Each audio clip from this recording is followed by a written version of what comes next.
ఇద్దరు కలిసి నిలబడండి. పద. వెళ్ళి బిడ్డని తీసుకురా. బిడ్డనివ్వమ్మా.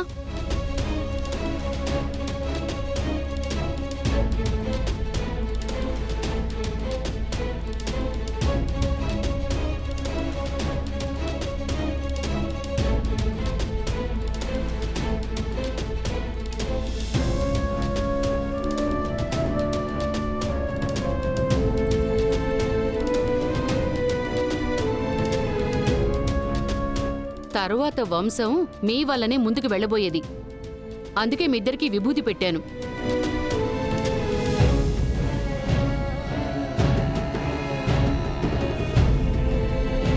ఇదే విధంగా ఒక మనవడో మనవరాలు ఈ కుటుంబానికి వారసులుగా రావాలి.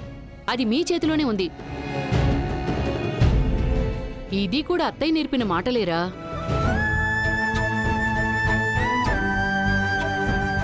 ఏం లక్ష్మి, ఇక మీదటి ఇలా ఎక్కడైనా మాట్లాడతావా? ఇంకెక్కడా మాట్లాడం మీనా. తెలియకుండా మాట్లాడేశాం. మమ్మల్ని వదిలే. ఇంకా బిడ్డను తీసుకోమ్మా. మణిమ్మా, అదివ్వు. ఇదిగో బంగారి. నీ చేతను వాళ్ళకివ్వు.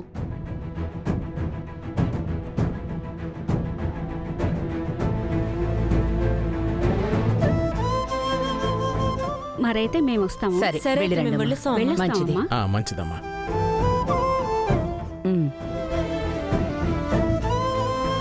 ఏమండి, చూసారా? కోడలికి ఏదైనా అయితే ఎలా అడ్డు నిలబడిపోతుందో మీనా. ఏమండి, పూర్తిగా మారిపోయిందండి మీ చెల్లెలు. ఛే!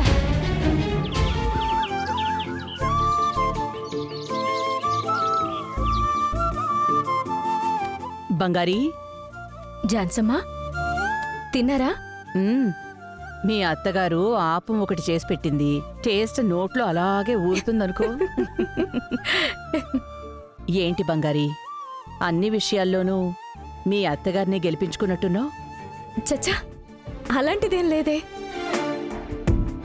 లేదులే, మామూలుగా ఏ పోటీ పెట్టినా నువ్వే గెలుస్తావు. కానీ ఈసారి మాత్రం మీనా అన్నింటిలోనూ మంచి స్కోర్ చేసింది. జాన్సమ్మా, నాకేం తెలుసో నేనది చేశాను. అత్తయ్యకేం తెలుసో ఆవిడ అది చేశారు. మీరు న్యాయంగా ఉంటూ ఎవరు గెలిచారో అదే మీరు చెప్పారు. అలా అయితే నువ్వు వదిలేసుకోలేదన్నమాట. లేదే. అయితే మీనా నిజంగా అంత టాలెంటెడా ఏంటి?